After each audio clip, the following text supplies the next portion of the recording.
গতকাল বিকেল থেকেই ছিল আকাশের মুখ ভার, মাঝে মাঝে দু এক পশলা বৃষ্টিও হচ্ছিল, আর মধ্যরাতেই আছড়ে পড়ার কথা ছিল রেমাল ঘূর্ণিঝড়ের। তাই সমস্ত বাগান প্রেমিকদের মতো আমারও আশঙ্কা হচ্ছিল যে কী গাছ নষ্ট হতে চলেছে আর কোন কোন টব আলটিমেটলি ভাঙতে বসেছে এই ঝড়ের প্রকোপে। আমাদের ছাদে মূলত আছে ফলের গাছ, এছাড়া বিভিন্ন ধরনের ফুল গাছ, শাকসবজি, বেশিরভাগ সমস্ত গাছই আছে নিচের বাগানে। ছাদে থাকা গাছদের মধ্যে এই পদ্ম গাছগুলোকে স্ট্যান্ড থেকে নামানো একদমই সম্ভব ছিল না, কিন্তু বাকি সমস্ত গাছকে আমরা স্ট্যান্ড থেকে নামিয়ে একদম পাঁচিলের ধার দিয়ে যতটা সম্ভব একসাথে রেখে দিয়েছিলাম। এই কাজে আমাকে অনেকটাই সাহায্য করেছে আমাদের ছোট্ট গুলু। ঝড়ের পূর্বাভাস পেয়েই মনে হয় দুটো টুনটুনিও আশ্রয় নিয়েছিল আমাদের এই লেবু গাছটাতে।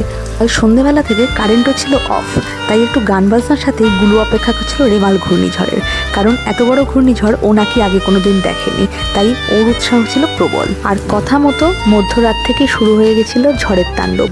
আজ সকাল হতেই তাই চলে এসেছি ছাদে উপরের গাছপালার অবস্থা দেখতে।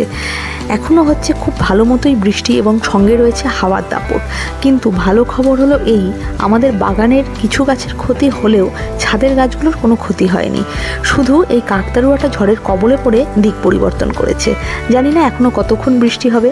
যাই হোক বন্ধুরা, তোমাদের সকলের বাগান ও তার সদস্যরা সকলে ঠিক আছে তো?